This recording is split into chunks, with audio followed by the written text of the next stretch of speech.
Well, good afternoon, viewers.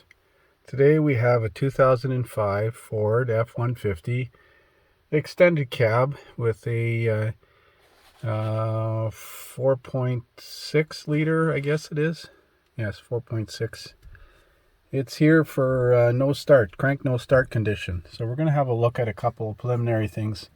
I got the radio and heater fan shut off. We're going to turn the key on and pay attention to the check engine light and listen to see if we can hear the fuel pump prime. Here we go. Well, as you can see, the check engine light is on in the corner there. I did not hear the fuel pump prime. Now we're going to crank it, see if the check engine light goes off, and see if we have an RPM signal. Got an RPM signal and the check engine light went off. So both indicate that the computer is getting a reference. I think we have a failed fuel pump here. We're going to connect the scan tool to it and see if we've got any fuel pressure. So I'll get loaded when we get that up on the screen.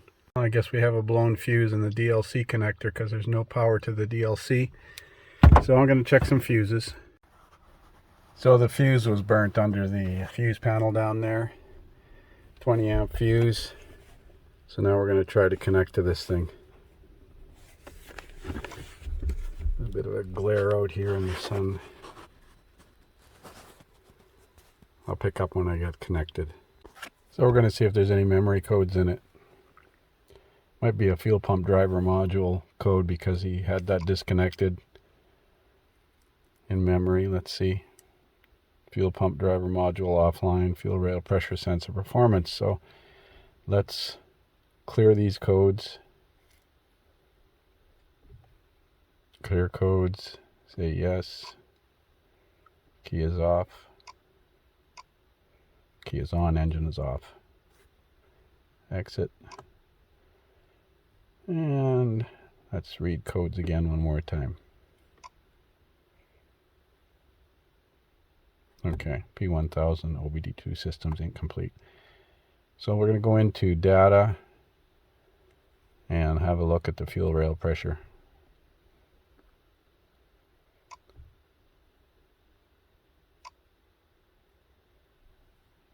Bit of a glare out here in the sun. That's a short data list. Oh, that's PATS. Why am I in PATS? Well, that's, yeah, PCM PATS. Didn't want to be in the PATS system is in the PCM, but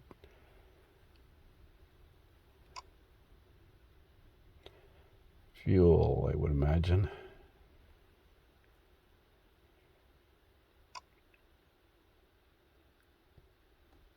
Come on, you can do it. Desired fuel rail pressure is 54. Actual real fuel rail pressure, where is it here? Fuel rail pressure voltage is 0.5. There we go. Fuel rail pressure in PSI is 0. So let's try cranking it. Well, we got 1 pound of pressure.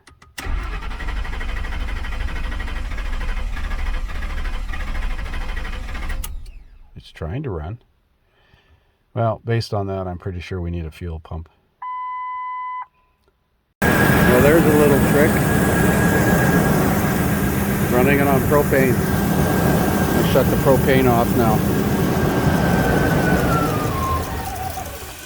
There you go. So all I did was introduce a little propane torch into the air induction system here after the mass airflow sensor and managed to drive it in the shop.